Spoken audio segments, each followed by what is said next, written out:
Imagine raising your kids in a world where liberty is not just a chapter in a textbook, but a story they can live and understand. That vision is exactly what today's guest has made real. Connor Boyack is the founder and president of the Libertas Institute, a think tank that has already influenced over 100 legislative reforms in education choice, property rights, and medical freedom, and government transparency. Consider what it means to take the timeless ideas of economics and civics and make them accessible to millions of families. Connor has done precisely that through the Tuttle Twins series, with more than 6 million books sold and now a successful animated show. His work has turned abstract principles into engaging stories that empower both children and parents to think differently about freedom. If you could wave a magic wand and bring someone who knows how to move culture, shape policy, and inspire the next generation, this would be the person. Connor's not only an author and an educator, he's a strategist and movement builder who understands how to blend story with advocacy to create lasting impact. That is why I'm honored to welcome Connor Boyack as today's guest on Ask Dad here at the Powell Perspective. Connor, welcome to the show. Tell me a little bit about how you got started with Tuttle Twins, which is probably one of your best pet projects right now, and it's way beyond a pet project.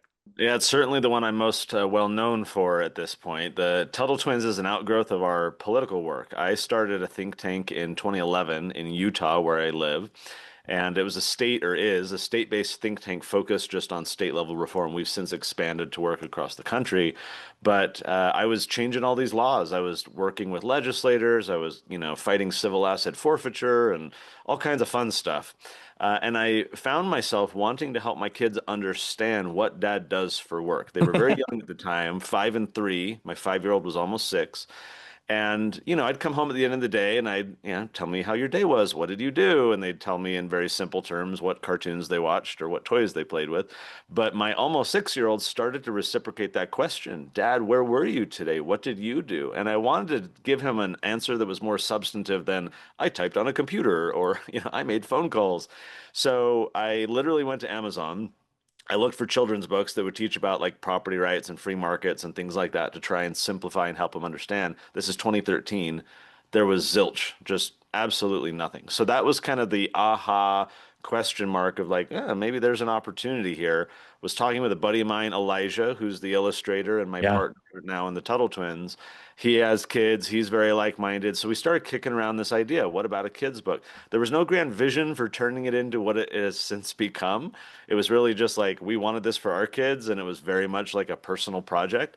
But so many people bought it and demanded more and more and more that we clearly saw the opportunity to fulfill that demand and scale it up.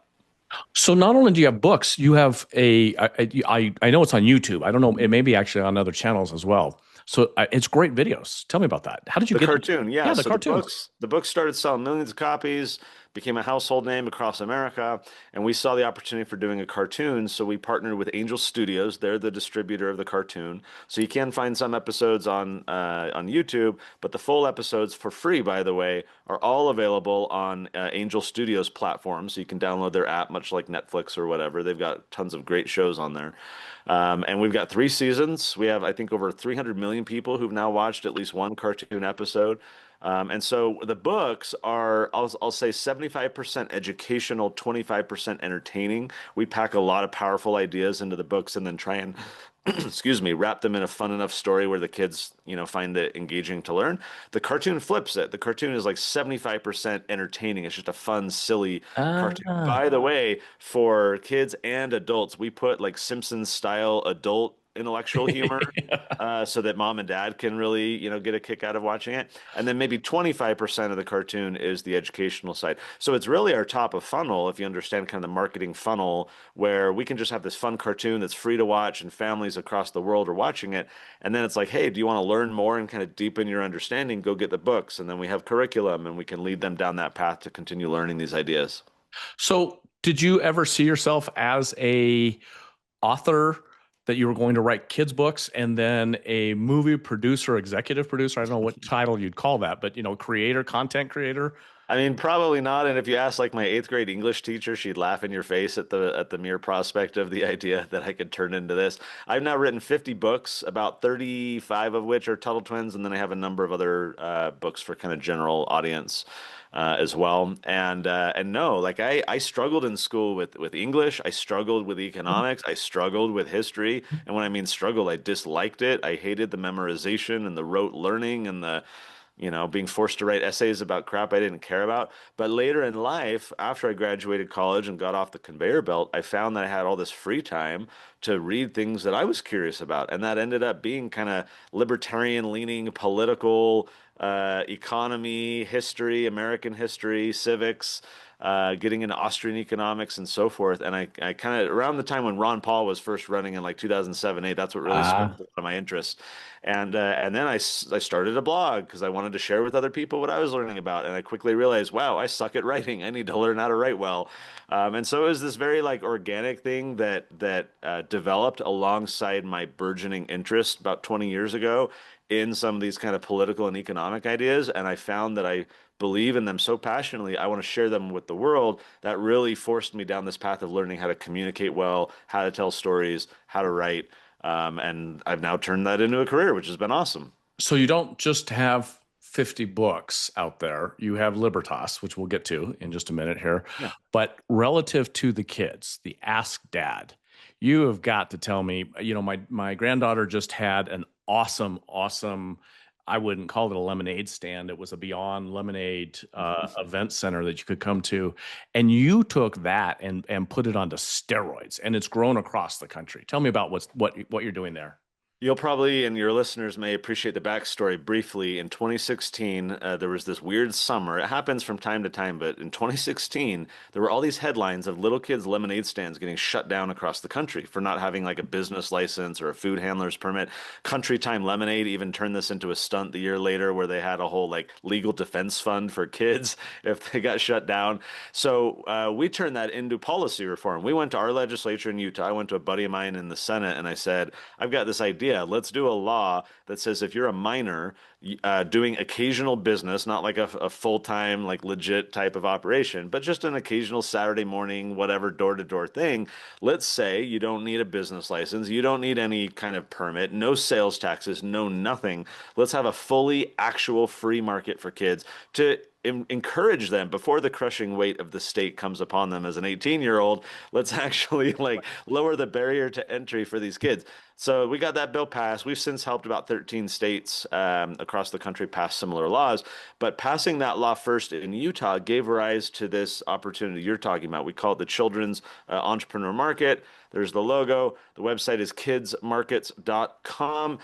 This is a program, as you say, it's kind of like farmers market events that we operate, but kids run the entire show. So mom and dad can help set up the booth. They're required to sit back the rest of the time, let the kids do everything. They're selling real products for real money. What's fascinating about this now that we've done this for almost a decade is that when you use the profit motive, kids are willing to learn all kinds of things. If you were to sit these kids down and say, all right, we're going to teach you spreadsheets 101. Let's learn, like boring, right? But if they're having to like do this little budget in service of trying to earn money for Pokemon cards or whatever they want to spend money in, suddenly they're interested because it's a means to an end. It's an end that excites them. This is what's broken about our education system is there's no agreement upon the end, right? It's this one size fits all of all the means. You're going to learn this just in case you need this 30 years from now, rather than like, hey kid, what are you interested in? Let's build an educational approach around that interest. Every kid is interested in some spending money, and so we can use that to get these kids learning all kinds of stuff. And it's a blast. This year we'll probably have 80 or 90,000 kids across the country going through the program. Next year we want to triple that, so we're rapidly scaling up right now. It's so fun. Yeah, kidsmarkets.com is where your listeners can find if there's a market upcoming for them. Kidsmarket.com. Well, in our little town and our neighboring towns, I think you've had 3 or 4 this summer across the way in the neighboring towns that we have between like Gardnerville and Sparks and some Yeah. others. What we were talking about fiat money, which is you have books. I mean, you have it is amazing. You need to order. I'm going to tell my viewers you have got to go on Amazon. That's probably the best place. I don't know. That's the easiest place to get. Go to Powell Books, but that also works great for me. Go order these books, and they're amazing. I gave them to my grandchildren, and now we've been able to start reading through those. And it causes me to actually go back and look at some of my books that are on my reading list and say, I need to revisit this. But relative to that, we started the show because, and this will date this show a little bit, but gold just passed 3,500. Mm, And you and I were talking about this. This isn't about gold. It's really about the fiat money program and yep. what's going on at the Fed and what's going on with the instability of the government and such. Talk about that. How would you explain that to a kid? We see a lot of economic havoc right now, and it's wreaking havoc on even the mental health of the rising generation. You can see across TikTok and other social media apps, young adults coming out of either high school or college massively depressed because they're buried under all this debt from the start. They were sold this notion of an American dream, thinking if I just go to college, then I'll get a job. And lo and behold, they're barely even, pulling 20 hours at Starbucks trying to just, make ends meet. And so the problem is a lot of these young people have not been made to understand the nature of our economic system and the forces that are working against them, including the erosion of our, fiat dollar system, where it's just being inflated, and it's basically theft, this hidden tax on people by devaluing their money. So we have a book for kids called The Tuttle Twins and the Creature from Jekyll Island, paying homage to G. Edward Griffin's classic book on the topic, talking about what is the Federal Reserve and what are they doing? What is the nature of money? What types of money have been used in the past? Like rice, and shells and all kinds of things. Well, Yep. what are the aspects that make money good? If you can go just find shells on the beach, maybe that's not good money because suddenly you're inflating the money supply. Why has gold worked for so well so long? It's not perfect. There is a kind of a steady inflation, and and when gold price goes up, that incentivizes more people to go dig gold out of the ground, which then brings some equilibrium. Or pretty soon we're going to be mining gold on asteroids and probably crashing the gold market at some point too. But like, what are the aspects of money? And if you know this, I'm hearkening back to my 80s and 90s upbringing, thinking of G.I. Joe, right? Knowing is half the battle, right? If you know, then you've kind of won, at least like come half the way in being victorious. If we can empower these young people with the knowledge about what's happening to our money, what's happening in the economy, then they can make at least better decisions about, oh, maybe I should save in gold, maybe I should save in Bitcoin, or maybe I should figure out other alternatives, buy hard assets. Like, what can I do? Knowing that that's happening and I can't really control that, at least I can make better decisions to protect, me and my family and the wealth that we're trying to build. So it's as simple as a fun story in our book. It's a literally a creature from Jekyll Island, this like octopus looking thing where its tentacles are changing prices, and the twins have to figure out what's this hidden, monster that's, secretly changing prices. We have a cartoon episode as well. We call it in the cartoon the inflation monster, Oh, but I have to look for similarly, that one. it's I yeah, need to look. it's similarly going around changing prices, and they have to figure out why, and in the process, they learn about money. But the stuff isn't rocket science. It's just that schools don't really talk to kids about these ideas, and let alone government schools. Can you really expect a government school to teach the shenanigans that the government is up to in devaluing our money system? Of course not. So it's up to parents. Most parents don't understand it, themselves, and that's why we offer the Tuttle Twins as a resource to say, you don't need to understand this stuff yourself. Just read these books with your kids. You're going to have some amazing conversations and learn alongside them. I love it. Well, so this episode that we're working on is Ask Dad, which is fun because my children now are almost all in their 30s. So I have a couple that are just outside of the 30s at this point. But it's interesting because the topics get more and more and more serious. Hmm. And I was thinking about when you were talking about when you were going to high school and growing up in that scenario. So I grew up reading 1984, and 1984 hadn't happened yet. Right. So then I remember when 1984, and 1984 is happening right now. I mean, in reality, Yep. right? We're right in the midst of it. And I'm not talking about overseas. I'm talking about right here at home. Uh, so tell me about Libertas. This is about, our 20s and 30-year-olds need to be looking at this and being able to understand what liberty really is and what were our founders looking at and how did they come about that. So tell me about Libertas. So, for those who don't know the name, Libertas is the statue of Liberty, the Roman goddess of liberty, and so that's where we derive our name. Our institute, Libertas Institute, is a policy think tank, primarily working in state capitals around the country, trying to reform laws to get regulations and these controls out of the way of entrepreneurs and families and let them just be free and go build their business and serve the market and create social fabric voluntarily rather than the coercive arm of the state. So the Libertas Institute is part of this broader ecosystem called Libertas Network. So this is our kind of nonprofit holding company under which we have the Policy Institute, we have the Tuttle Twins, we have the Children's Entrepreneur Market, we have other programs like Praxis and others. And so all of these programs work together to serve families to say, look, if you have little kids, here's some education and some events we can offer you. Oh, you got older kids? Maybe Praxis is an opportunity where we help you get a job without needing a college degree. So if you got like an 18 to, 23, 24-year-old, maybe we can serve you that way.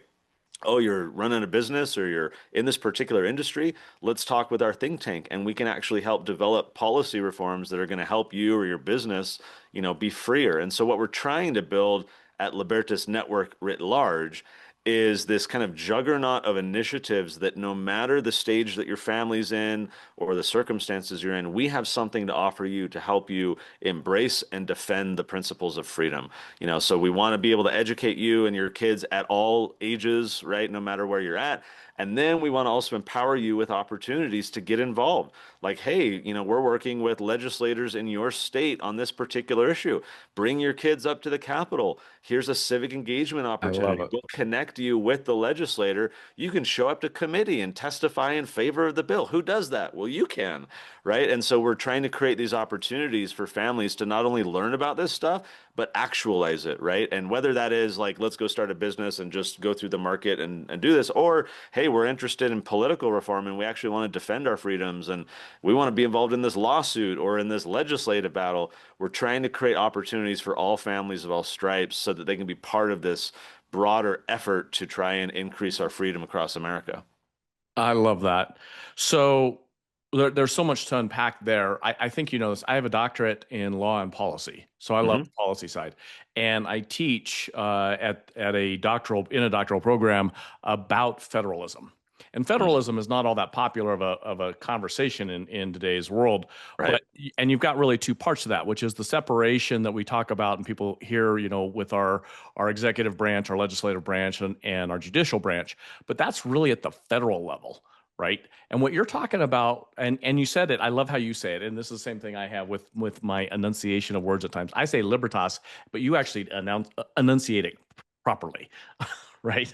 I don't know about that. When I started the organization, I went to a linguist and I said, "How is this pronounced?" He said, "Well, Latin is a dead language, so there's kind of the Germanic English root where you would say libertas, Yeah. or there's like the romantic, Italian libertas." And I'm like, "That sounds Libertas. sexier. I I'll go like with that one." yeah, libertas. Libertas. Libertas. I love that. I love that. So libertas. So in libertas, so now you're really talking about the foundation of why federalism works, which was Yeah. the separation between the federal government and the states.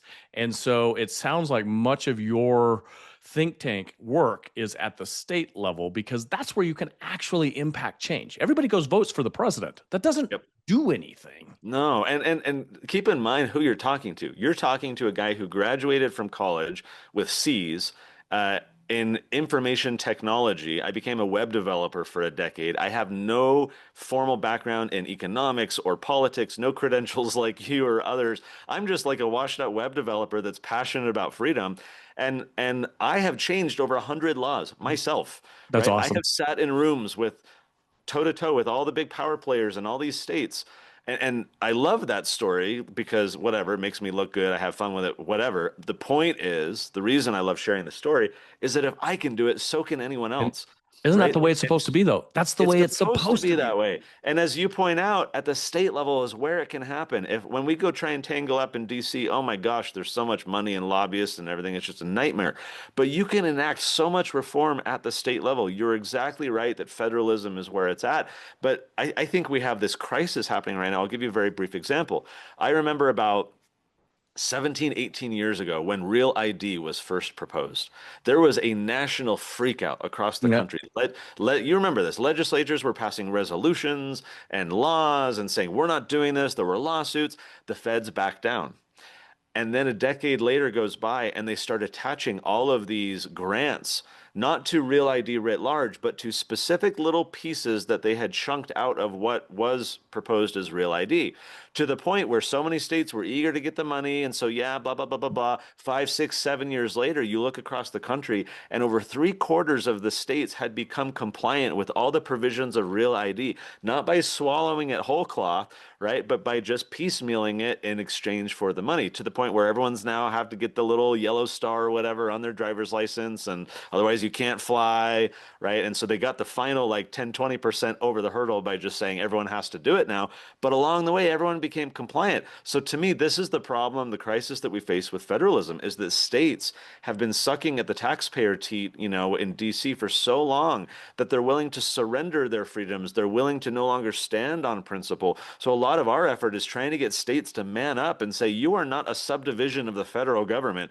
The federal government is a creature that you helped create. You need to restrain it. You need to put the leash on the beast. And if you don't stand up and assert your powers under the 10th Amendment, you're just going to be this subdivision, this of DC, this division of the federal Leviathan. And who wants that? That's not going to produce good outcomes. The problem is so many state legislators lack a spine and they're worried about, oh, we're going to lose this funding, or oh, we're going to, it's like we need the people who are going to stand up like Madison and Jefferson did in 1798 against the Alien and Sedition Acts. We're the people who are going to be some rabble rousers a little bit. We need more of those.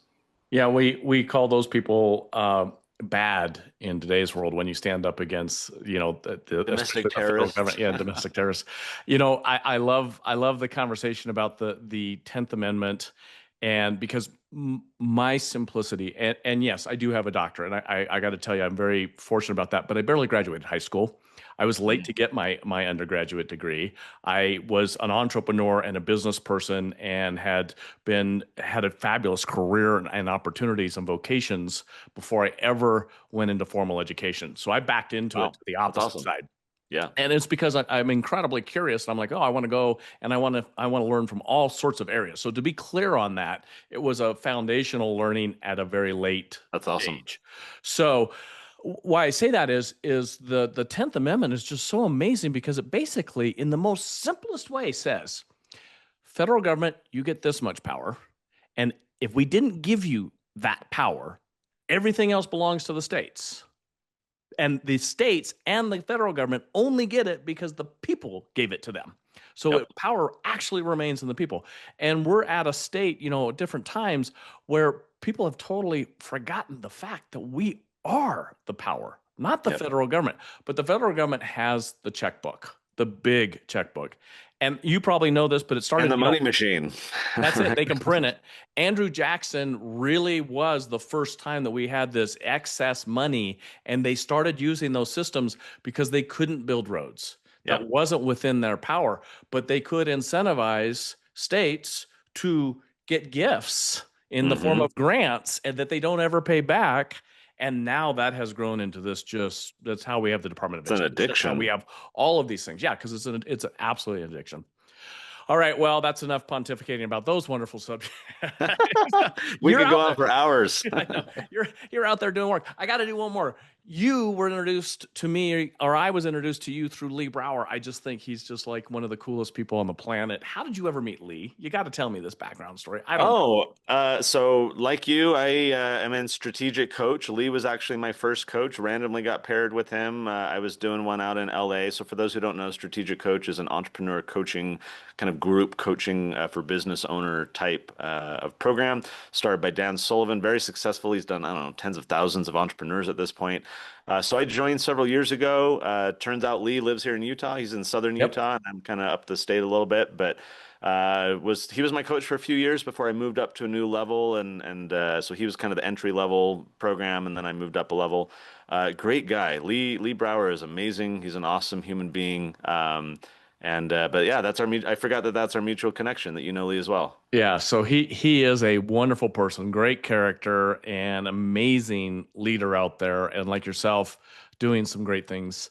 I mentioned that only because he's a good friend, and he just had knee surgery, so kind of got to poke at him a little bit. But He'll be out hiking before too long. he already is. He already is. He's kind of slow moving on that, but yeah. Mm. So so first of all, the cartoons you go to. You can go to TuttleTwins.tv as a shortcut. That'll take you to the Angel Studios website where you can Awesome. watch them all for free. So TuttleTwins.tv. TuttleTwins.tv. Order the books.